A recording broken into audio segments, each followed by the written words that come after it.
Tarapur MIDC प्रशासनानं अनधिकृत बांधकामांविरोधात पुकारलेल्या मोहिमेला आज बोईसरमध्ये हिंसक वळण लागलं।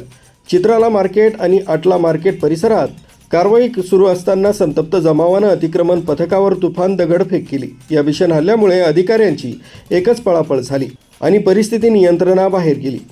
MIDCच्या बांधकाम विभागानं आज सकाळपासूनच परिसरातील बेकायदेशीर बांधकामांवर बुलडोजर फिरवण्यास सुरुवात केली होती।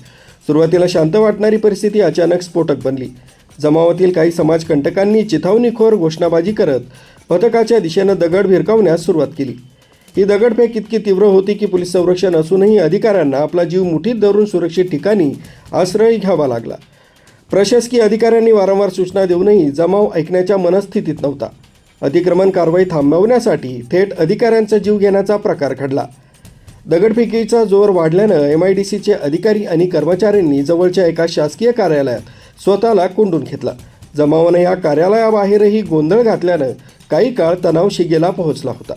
जमावातील काहींनी MIDCनं हत्येचा कट रचला आहे असा आरोप करत वातावरण अधिक तापवलं। परिस्थिती हाताबाहेर जात असल्याचं पाहून अतिरिक्त पोलीस कुमक पाचारण करण्यात आली।